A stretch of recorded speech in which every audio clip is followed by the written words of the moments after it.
Am, Qué bueno verles, hermanos.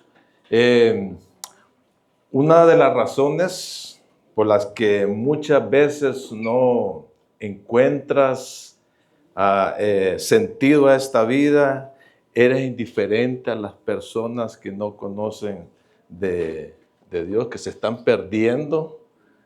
O te sientes culpable ante Dios, o estás desanimado, o caes una y otra vez derrotado, es porque no entiendes que estás en un campo de batalla. No lo entiendes, no entiendes quién es tu verdadero enemigo. Y hoy vamos a conocer eso, hoy vamos a hablar un poco o a entender quién es nuestro enemigo, cómo opera, cómo actúa, su origen, su carácter, sus estrategias, todas las actividades que hace en el presente. Y no solamente eso, sino que vamos también a conocer cómo enfrentarlo. Dios nos ha dado una estrategia para poder enfrentarlo, que consta de 2 pasos. Así que vamos a estar hablando de eso, vamos a estar hablando de conocerlo y cómo enfrentarlo. Eso es lo que vamos a ver hoy. Conoce al enemigo. Así que oremos para que el Señor tome control de este tiempo. Señor, te damos gracias, Padre, por tu amor y tu misericordia, por un nuevo día que nos has dado, Señor. Gracias por estar aquí reunidos esta tarde y queremos aprender de ti, Señor.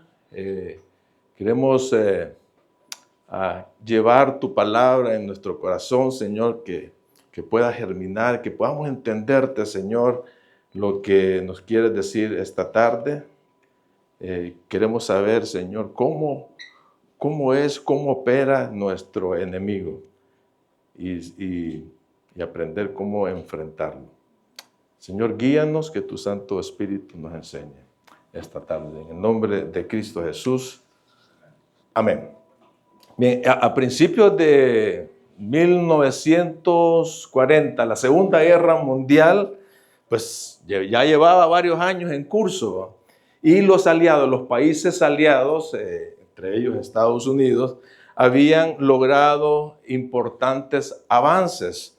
Pero la Alemania nazi, ahí aún estaba controlando gran parte de Europa. Entonces, la invasión de Normandía, por cierto, hay una película acerca de eso, conocida como el Día D, fue una operación militar masiva diseñada para liberar la Europa occidental del control nazi. Eso fue en el 6 de junio de 1944 y ahí llegaron a las costas de Normandía, un montón de soldados desembarcaron ahí y ahí empezó esa operación. Pero antes de que sucediera ese desembarco, hubo una preparación antes. El general, el encargado, el jefe, el comandante de esa alianza, el general Dwight David Eisenhower, que fue presidente de Estados Unidos, era el encargado, juntamente con otros generales. Y ahí con todo su equipo se dedicaron a hacer un estudio exhaustivo de las defensas alemanas. Empezaron a estudiar cómo actuaba, cómo operaba los nazis. Entonces analizaron fotografías aéreas, analizaron los informes de inteligencia, mapas detallados donde estaban ubicadas las tropas, los puntos claves donde estaba el ejército enemigo. Pero no solamente Eisenhower se conformó con eso, sino que él empezó a estudiar la personalidad, las tácticas del mariscal de campo, el general Erwin Rommel, que era el encargado de la defensa alemana de la costa atlántica. Y este conocimiento, todo ese estudio del general Eisenhower, le permitió anticipar los posibles respuestas alemanas y planificar los contraataques. El estudio metódico que hicieron ellos del enemigo, su despliegue, su fortaleza, sus debilidades, fue clave para el éxito del desembarco y uno de los momentos decisivos de la Segunda Guerra Mundial. Y este ejemplo ilustra cómo un líder, cómo un general puede utilizar la investigación, el análisis, conocer el enemigo para obtener una ventaja estratégica y así poder ocuparse del oponente. Tú y yo estamos en una guerra. Tú y yo estamos en una guerra. A veces uno ni lo entiende, pero lo estamos. Y lo estamos todos los días. Todos los días. Cada día que nos levantamos empezamos a un combate. Entramos a un combate y enfrentamos una coalición, una tripleta de enemigos. Una tripleta de enemigos. Y estamos ahí en ese campo y debemos de estar preparados para enfrentarlos. Debemos de conocerlos, cómo opera cada uno de ellos. Y en la Biblia, en el libro de Efesios, en el capítulo 2, nos habla de esos 3 enemigos que ustedes y yo tenemos. El primero de ellos está a nuestro alrededor. El mundo. Ese es el primero de ellos, es el mundo. Ahí está, el mundo oponiéndose a la voluntad y a los principios de Dios. Vea, por medio de sus valores, por medio de filosofías, por medio de ideologías que todo el mundo sabemos lo que está pasando a nuestro alrededor. Y se oponen a Dios. El segundo enemigo está en nosotros. Nosotros somos el peor enemigo. Es el más peligroso. Está en nosotros y se es llamado la carne o la vieja naturaleza. Romanos capítulo 7, Pablo explica y él dice al final de ese capítulo, yo quiero hacer lo bueno, pero hay algo en mí que me dice que tengo que hacer lo contrario. Ese es otro enemigo y está en oposición nuestra, en oposición del Señor. Y es una lucha constante de todos los días. Y el tercer enemigo, que es el que vamos a ver hoy, está sobre nosotros. Sobre nosotros. Es invisible, no lo podemos ver. Quiere destruirnos. Quiere destruirnos y tenemos que conocerlo para poder contrarrestar su estrategia. Así como el general Eisenhower se preparó, estudió, analizó su oponente, nosotros tenemos que hacer exactamente lo mismo. Tenemos que conocerlo, ¿verdad? Porque si no sabemos con quién o cómo opera nuestro enemigo, nos va a tomar como víctimas. Nadie va a la guerra sin antes aprender todo lo que se pueda sobre el oponente. Víctor Hugo dijo lo siguiente: un buen general debe penetrar el cerebro del enemigo. Y nosotros tenemos que ser los buenos generales, ¿no creen ustedes? Tenemos que estudiar, tenemos que analizar el modus operandi de nuestro enemigo. Y en Efesios, en el mismo libro de Efesios, Pablo empieza a hablar de los primeros capítulos. Los primeros 3 capítulos está diciendo, hey, tú tienes una identidad, tú tienes una posición en Cristo, cómo el Señor nos salva, Ahí hablo esos primeros 3 capítulos. El 4 y 5, el Señor nos dice cómo debemos de conducirnos. Y al final del capítulo 6, en el versículo 10 en adelante, Él nos dice, hey, tenés una lucha espiritual, una lucha invisible. Y nos dice quién es el enemigo y nos dice cómo debemos enfrentarlo para poder estar firmes después de resistirlo, después de pelear contra él. Y miren lo que dice Efesios 6, 10 al 13, y nos vamos a concentrar en esos pasajes el día de hoy. Leamos. Por lo demás, fortalézcase en el Señor y en el poder de su fuerza. Vístanse de toda la armadura de Dios para que puedan hacer frente a las intrigas, a las acechanzas, a los engaños, a las maquinaciones, a las artimañas del diablo.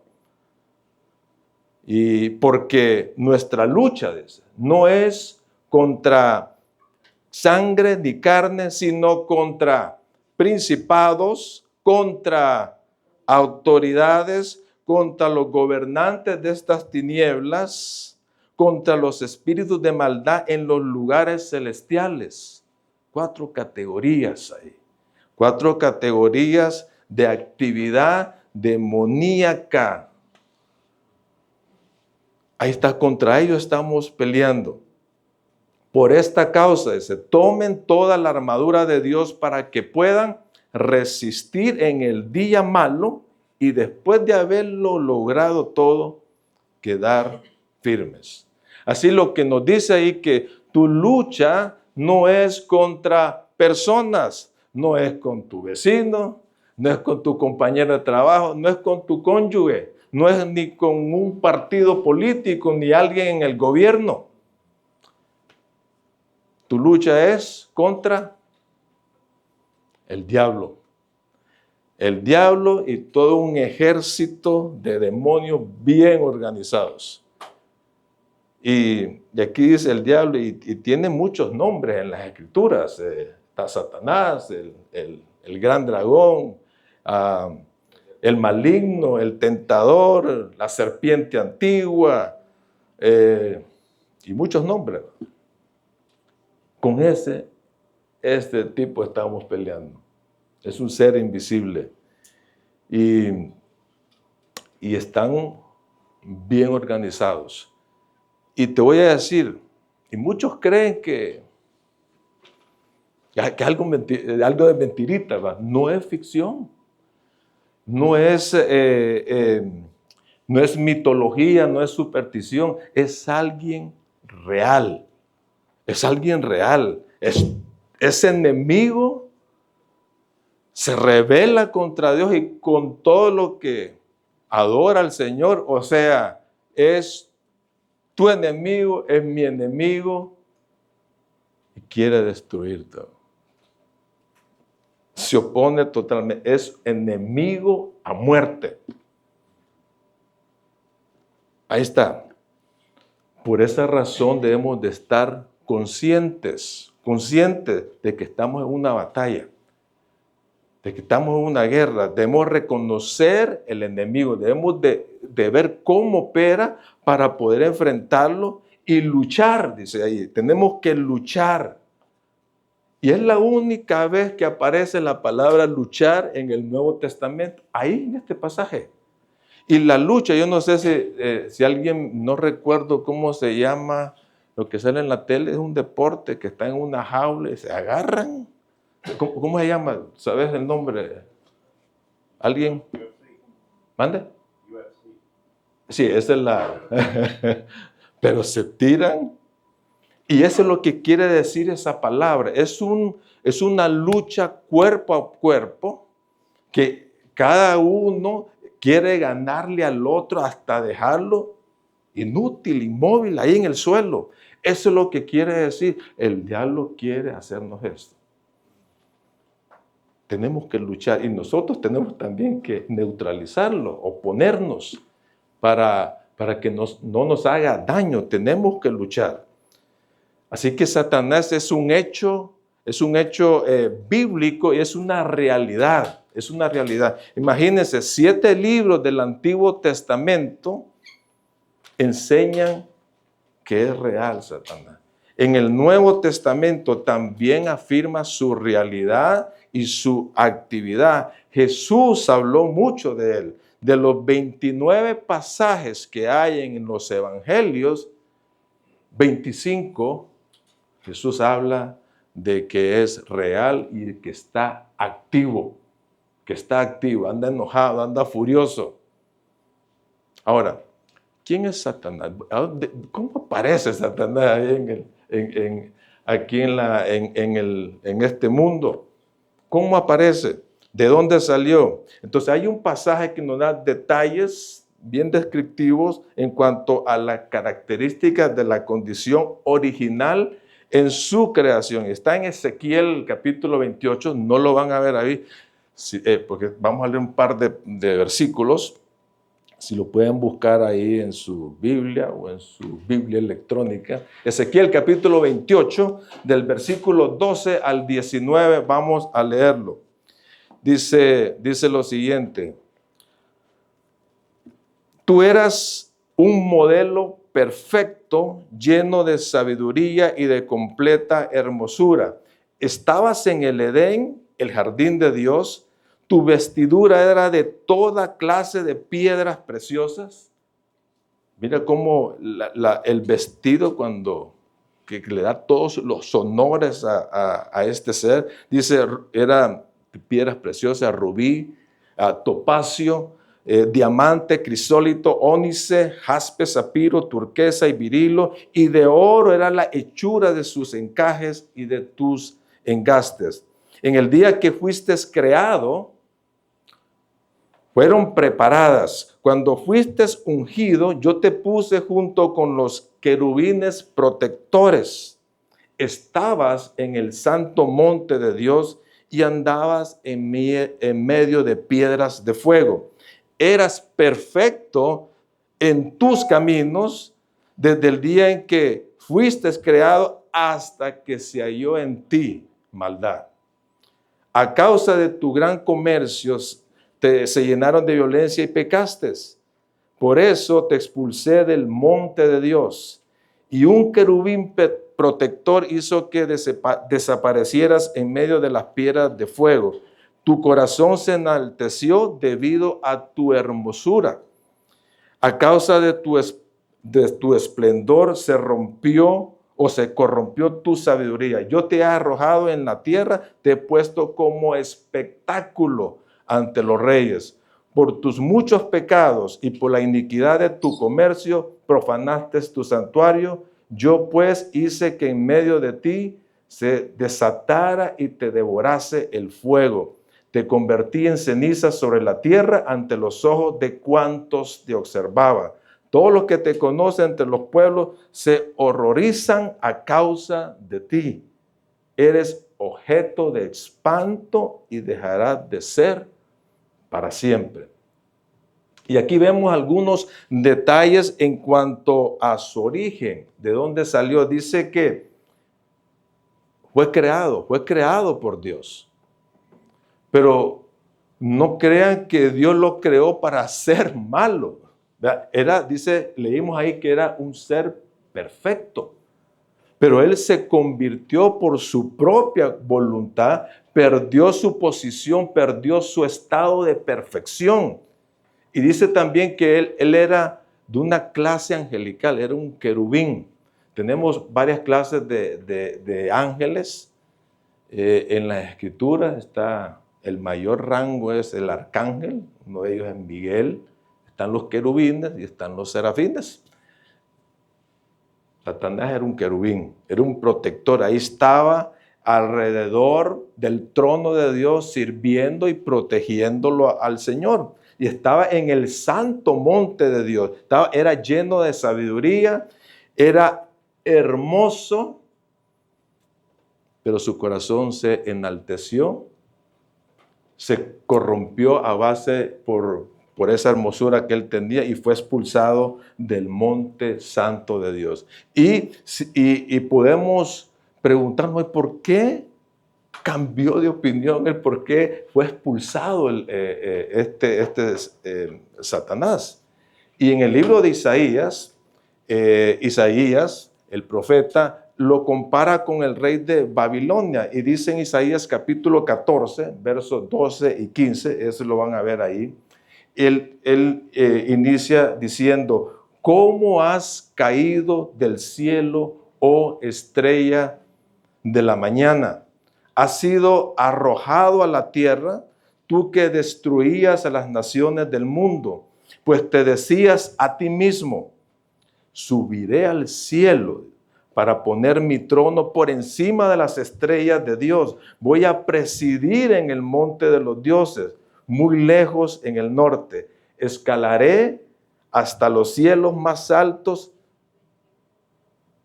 y seré como el Altísimo. En cambio, serás bajado al lugar de los muertos, a las profundidades más hondas. Imagínense, ¿cuál fue la causa de su caída?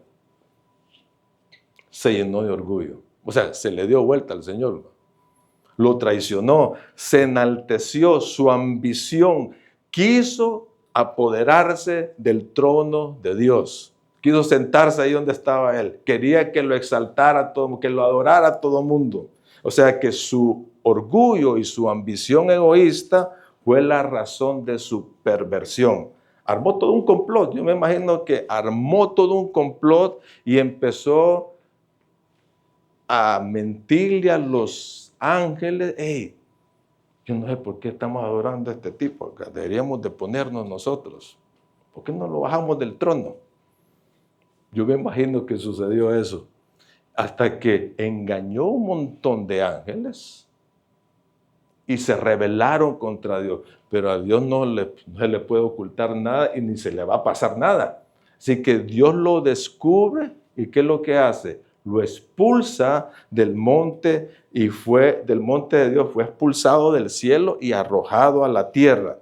Y con su carácter corrompido, hoy está haciendo toda clase de mal en esta tierra. Empezó, ¿a dónde? En el huerto del Edén. Ahí empezó la primera batalla con la humanidad.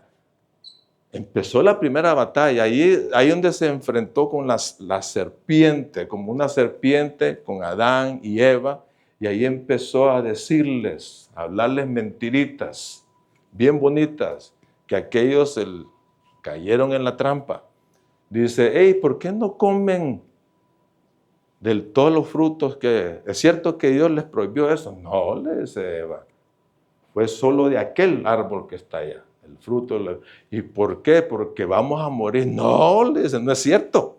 Es mentira. Lo que el Señor no quiere es que ustedes sean como Él. Entonces a Eva le gustó, hey, podemos hacer como Dios. Y le creyeron a Él. Y ya todos sabemos lo que pasó. Por ese engaño, perdieron esa batalla Adán y Eva. Y ahí donde afectó a toda la humanidad, ¿verdad? Los envolvió con mentiras, con engaños, y esa es la misma estrategia que usó allá en el Edén, lo está haciendo hoy en día, y la usa a la perfección. Le da buenos resultados, ¿verdad? Así que la lucha continúa, ¿verdad? Quiso engañar a Jesús, no pudo. Y a mucha gente, ahí vemos en las Escrituras, y la lucha está con nosotros también. La lucha continúa en el campo de batalla personal, está la lucha en nuestros matrimonios, en nuestras familias, con nuestros hijos, en el trabajo, en la iglesia, donde quiera que vayamos hay una lucha. Es una lucha dura y constante y va a querer engañarte por todos los medios, porque ese es su carácter de engañar. Y Jesús lo dice bien claro en Juan capítulo 8, versículo 44, dice lo siguiente, y está hablando ahí con los religiosos, Jesús. Les dice, pues ustedes, dice, son hijos de su padre, el diablo, y les encanta hacer las cosas malvadas que él hace. Y aquí empieza a describir el carácter de Satanás, Jesús. Él ha sido asesino desde el principio. Entonces, ¿a qué se está refiriendo? Al principio de la creación, el Edén. O sea, él ha sido un homicida, un asesino. O sea, se refiere que él anda buscando la destrucción espiritual de las personas. ¿Sabes cuál es? Separarlos de Dios. Él es lo que anda buscando. Quiere llevarse seguidores porque vamos a ver más adelante lo que le espera a este enemigo nuestro. Entonces, él ha sido desde el principio un asesino y siempre, dice, ha odiado la verdad porque en él no hay verdad. O sea, él no habla nada de verdad. Usa las escrituras es verdad, pero que les da un sentido, les da vuelta, la retuerce para engañar. Cuando mientes, actúa de acuerdo con su naturaleza porque es mentiroso y el padre de mentiras. Ya nadie le gana para mentir. Es el papá de las mentiras. Así que esa es su naturaleza. Mentir es su forma de operar, es su estrategia favorita. Mentir. Y muchas veces caemos nosotros. Muchas veces somos derrotados. Escucha eso, detrás de cada pecado que nosotros cometemos hay una mentira que hemos elegido creer. ¿Y saben qué? Y hay muchas personas que caen. Aún no solamente los creyentes, muchas allá afuera. Yo tengo donde yo trabajo, conozco un señor que trabaja de security en un mall. Y dice que él ha visto mucha gente que se tira de lo más alto de ahí de ese edificio, quitándose la vida. Y conocemos mucha gente así. Conocemos que se envenena o gente que agarran un carro o un arma y dicen a matar gente.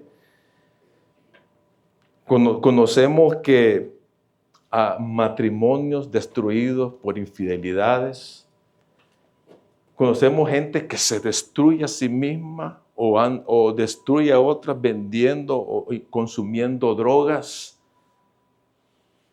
Tantas cosas que él usa. La música, el cine. Influencia por todos lados, dejando mensajes subliminales. Él utiliza el mundo, él utiliza la carne para engañar. Ya sea directamente él lo hace o lo hace a través de los otros dos enemigos que tenemos. Así es, así lo opera. Y tiene un propósito bien marcado. Él está buscando, merodeando por toda la tierra, juntamente con su ejército. O sea, no es omnipresente, no puede estar en todos lados como el Señor. Pero él tiene un ejército que lo acompaña, que hace sus fechorías y anda buscando. Está furioso, como que tiene hambre y quiere destruir, quiere derrotar a todo el que se le ponga por enfrente. Puede ser tú, puede ser tu familia, todas las personas. El que se le ponga por enfrente lo va a destruir, lo quiere destruir. No tiene compasión de nadie. Y miren lo que dice 1 Pedro 5:8, dice el apóstol Pedro lo siguiente, estén alertas. Hey, abran los ojos, prendan las luces. Estén alerta, cuídense de su gran enemigo, el diablo, porque anda al acecho como un león rugiente buscando a quien devorar. Dice, anda al acecho. Es algo intencional que él hace. Él anda pensando hacer el mal todo el tiempo. Él anda pensando, tramando, planificando, anda maquinando ahí en su mente, esforzándose al máximo por encontrar a alguien y hacerle daño. Busca oportunidades, mira grietas en las personas, dónde meterse para atacar. Mira los deseos de las personas, mira las necesidades de las personas, mira las debilidades de las personas, mira que están en situaciones, están pasando situaciones difíciles. Dice, aquí es el momento, aquí los agarro. Tira el anzuelo, porque a nosotros no nos puede tocar, no nos puede poseer, no nos puede tocar. Pero tiran anzuelos, tiran las carnadas, tiran buenas carnadas, trampas con todo tipo de engaños. Su meta final. ¿Cuál es su meta? Darte un zarpazo, a tragarte, destruirte, hacerte pedacitos, ¿verdad? Así como un león cuando agarra a su presa, lo devora todo. Ese es su propósito, destruirte. Pero, y de acuerdo a sus propósitos, a sus planes, él tiene sus actividades, y tiene sus actividades en el mundo, con los gobiernos, con toda la gente. Si miramos, el mundo anda revuelto, anda peleándose país contra país. Lo miramos allá en Medio Oriente, Europa. Y no llegamos con los no creyentes. Y vamos a ver eso, las actividades con los no creyentes. Miren, lo primero que hace los tiene donde Él quiere tenerlos. Los tiene cautivos, los tiene prisioneros. Dice 2 Timoteo capítulo 2, versículo 26. Por medio de que pone Él trampas, dice, Él los ha tenido cautivos para que hagan lo que Él quiere. Están prisioneros en el mundo de las tinieblas, ahí los tiene quietos, son posesión de Él, los tiene como marionetas, haciendo lo que Él quiere que hagan. ¿Verdad? Y tienen personas, y por eso vemos, como les dije antes, personas que andan matando. De repente salen grandes noticias. Hey, una persona agarró una metralleta en el mall y mató 10 personas. O agarró un carro y atropelló un montón. O sea, a diestra y siniestra, que son gente que roba, gente que anda haciéndole mal al prójimo. Y Él los usa. Por eso es que es necesario el Evangelio.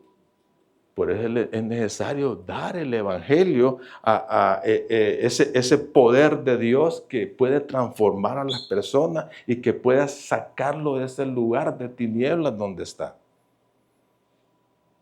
Pero aún así Él está listo también.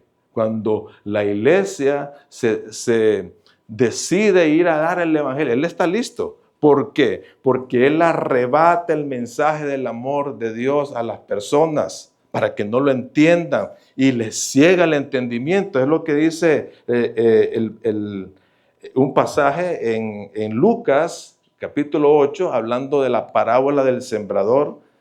Dice que las semillas que cayeron en el camino representan a los que oyen el mensaje, pero viene el diablo, se los quita del corazón e impiden que crean y que sean salvos. Es el trabajo de Él. Les arrebata esa semilla, la semilla del Evangelio. Está listo para que no les produzca un efecto, que puedan entenderlo. Por eso le llaman, es un asesino, porque Él quiere que se vayan y lo acompañen en el infierno. En 2 Corintios capítulo 4, verso 4 también habla de eso. Dice que Satanás, que es el Dios de este mundo, ha cegado la mente de los que no creen, de los incrédulos, los ha cegado. Le tiene tapados los ojos, el corazón, el entendimiento, son incapaces de ver la gloriosa luz de la buena noticia. No entienden este mensaje acerca de la gloria de Cristo, quien es la imagen exacta de Dios. O sea que está cegando la mente de la gente para que no vean la necesidad que necesitan de un Salvador. Para que ahí está dispuesto para que rechacen el Evangelio. Ahí está impidiendo eso. Usará cualquier aspecto del sistema del mundo que él encabeza, que él tiene influencia, para no dejar que las personas piensen o hagan y que los puedan atraer al reino de Dios. Por esa razón es bien difícil. No sé si se han puesto a pensar, ¿verdad? Cuando queremos ir donde nuestra familia o de nuestros amigos y les hablamos del mensaje de Dios. Y como no sale, ay, qué bonito, yo quiero. No te salen así.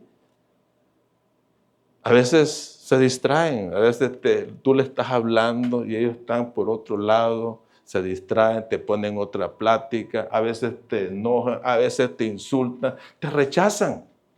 Esa es la batalla que tenemos. La iglesia tiene una batalla contra el enemigo. Y solo el Señor puede abrir la mente del incrédulo. Tenemos esa batalla. Hay una batalla invisible por las armas perdidas. Ahora, con los creyentes es más fuerte todavía el ataque. Él nos ha declarado la guerra. Somos el target, somos su objetivo principal. Estamos en la mirilla. Y eso lo dijo Jesús cuando estaba hablando con Pedro. Y dice Lucas 22:31, le dice, Simón, Simón, Satanás ha pedido zarandear a cada uno de ustedes como si fueran trigo. O sea que Satanás se presenta ante el Señor y te empieza a acusar. Te empieza a decir, déjame ver cómo está este tipo. A ver si es cierto que te ama. Entonces, él dice la palabra zarandear. Zarandear el trigo es como ponerlo en una zaranda. Cae el trigo y quedan las impurezas arriba. Eso es lo que quiere, eso es lo que representa zarandear. Él quiere ponerte pruebas, quiere ponerte tentaciones para ver cómo está tu vida. Pero él quiere hacerte daño, de verdad.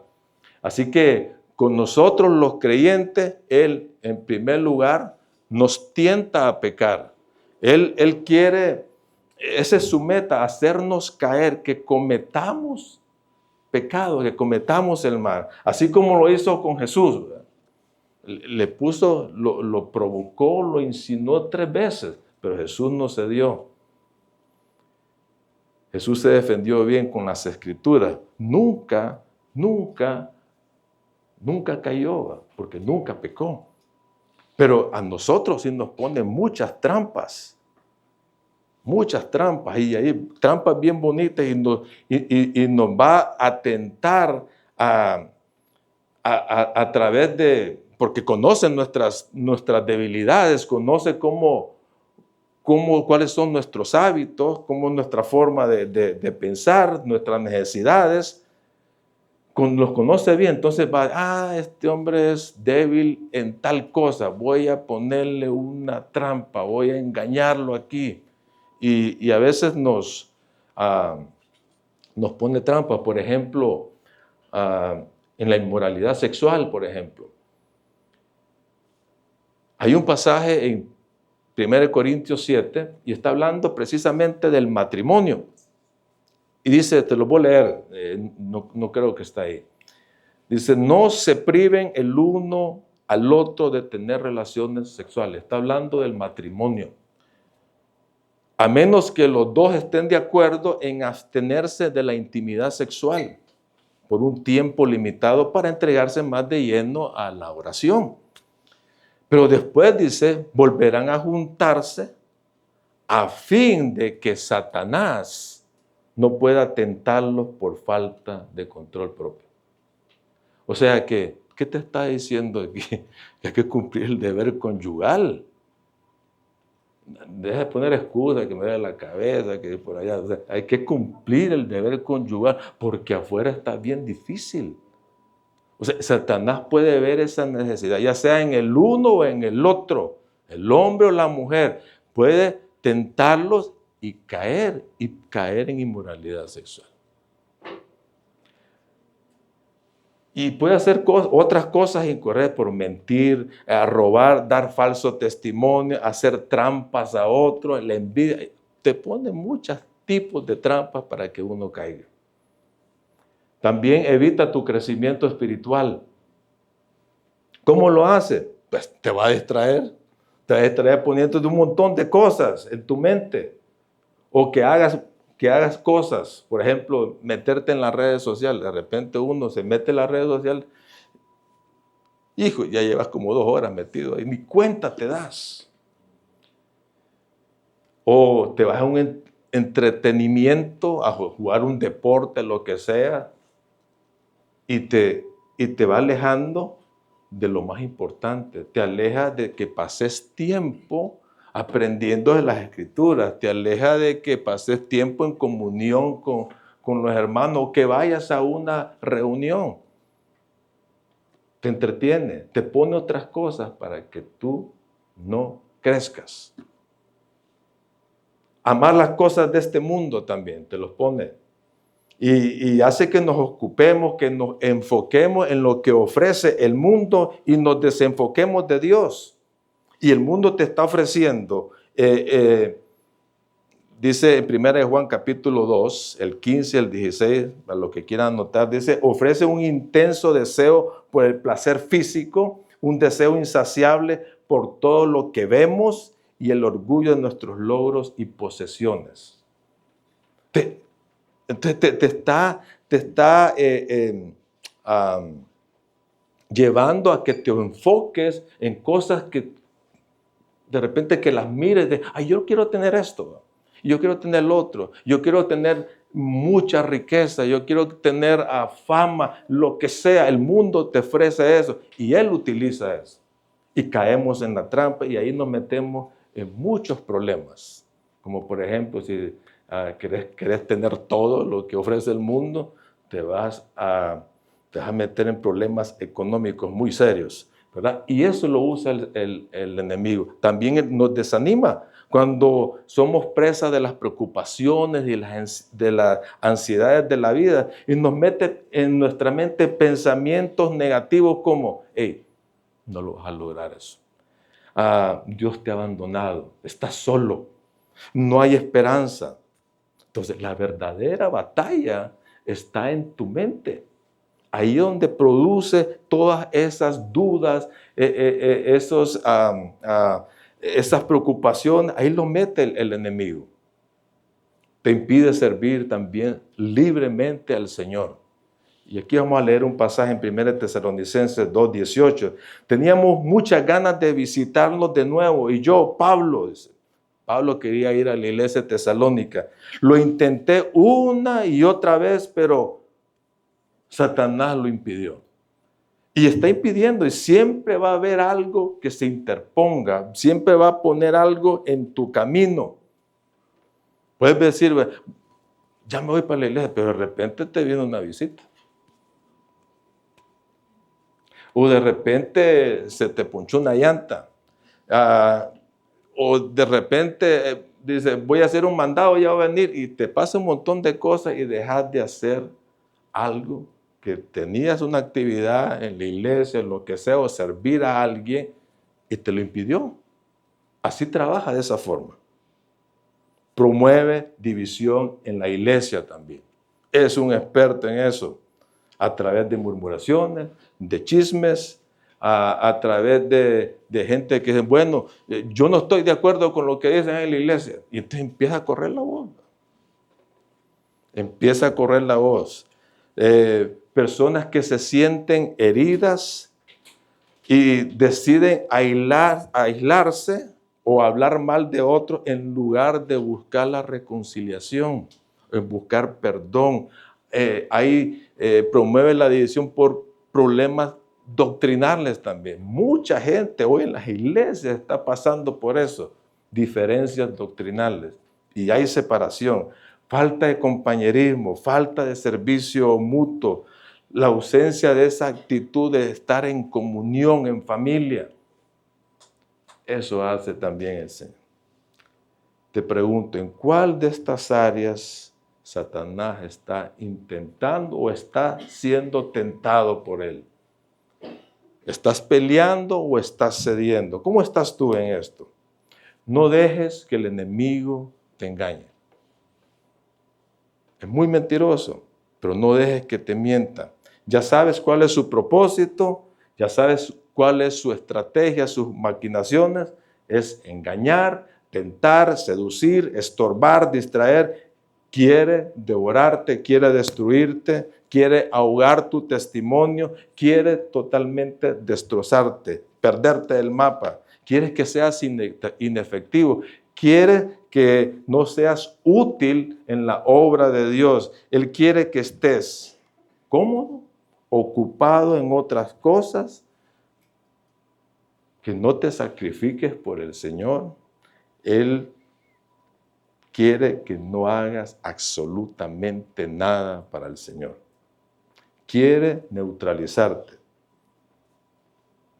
¿Y sabes qué? Y me puse yo a pensar, bueno, nosotros este año nos hemos propuesto muchas cosas, tenemos muchas actividades, tenemos un objetivo. Hermanos,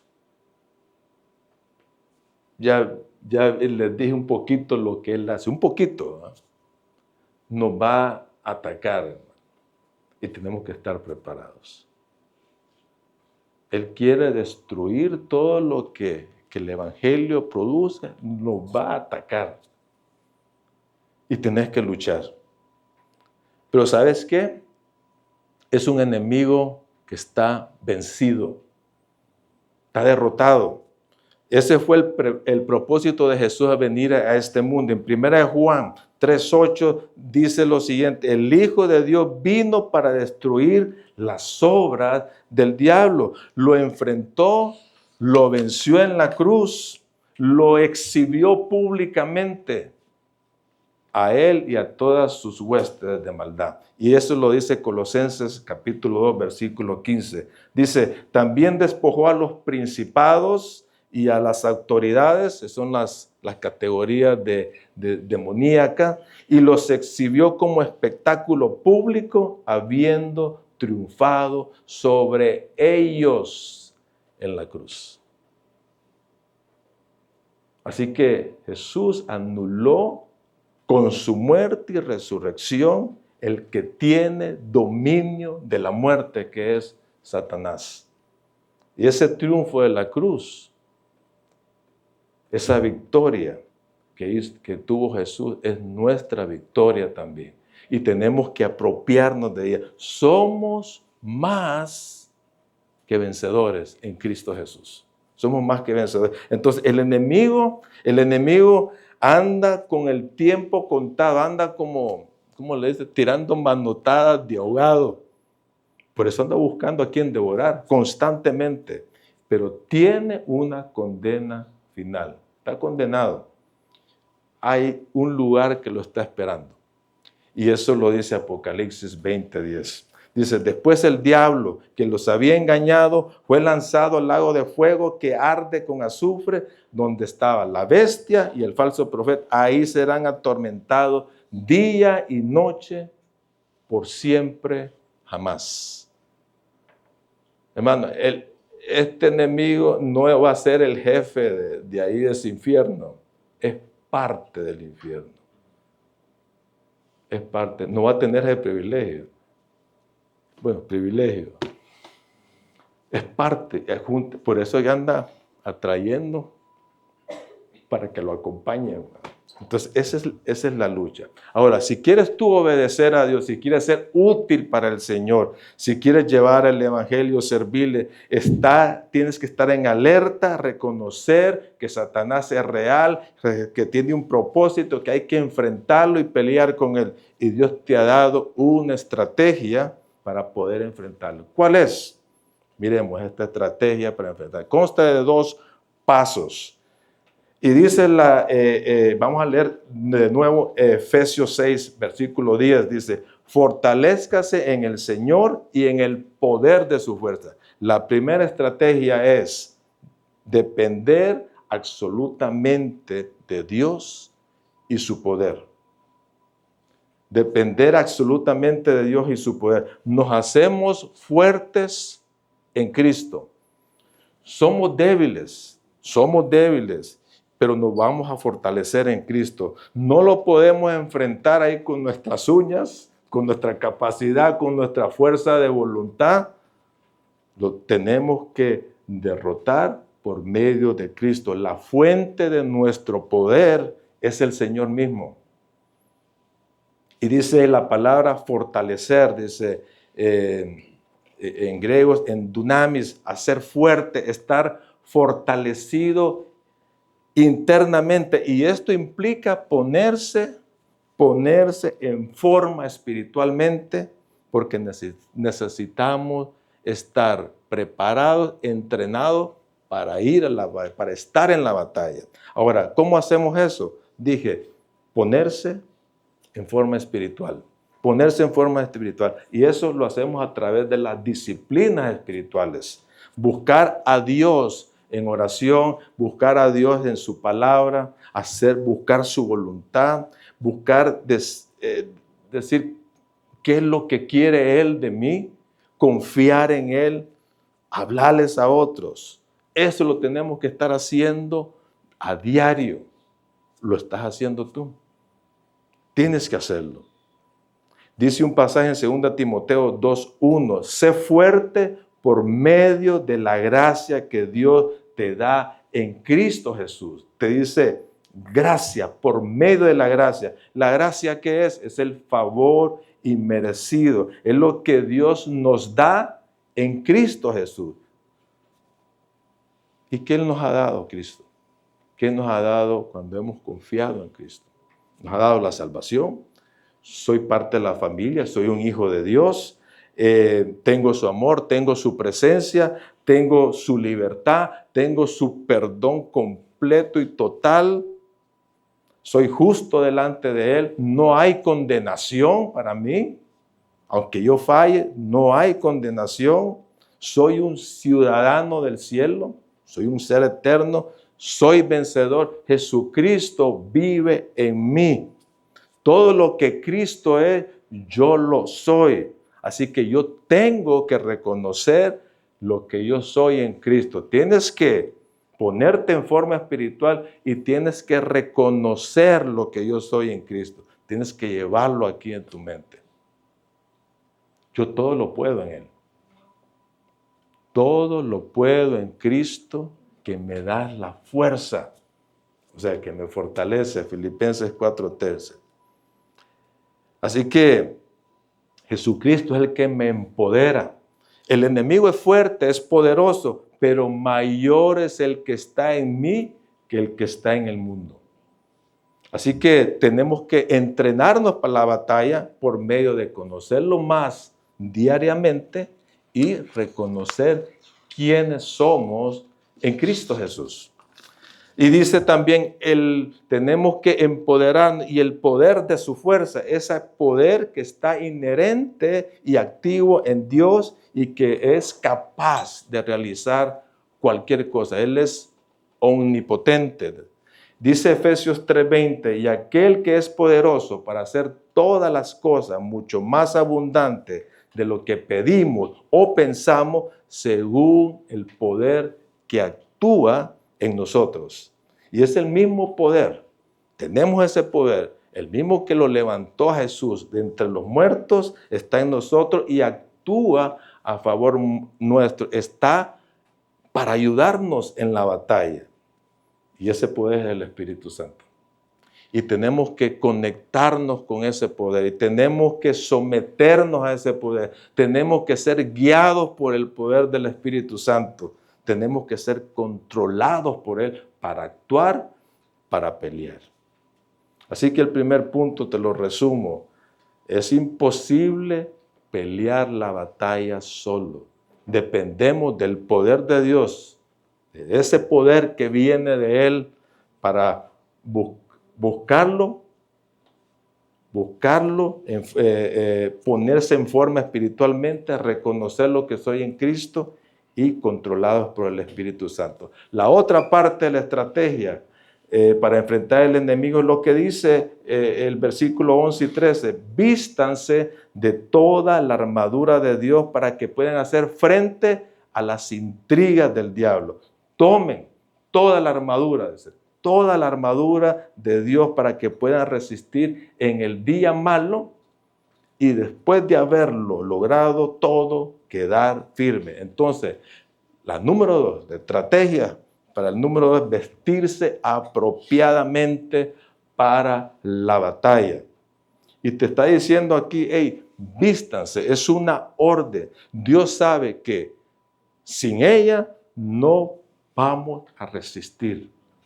Es necesario que te la pongas y que te la mantengas siempre puesta. Tienes que estar preparado, listo para cualquier ataque del enemigo, porque no sabes cuándo y cómo te va a atacar. Y dice también que es toda, no son 2 o 3 cositas que te vas a poner, tiene que ser toda, porque toda la armadura es un todo.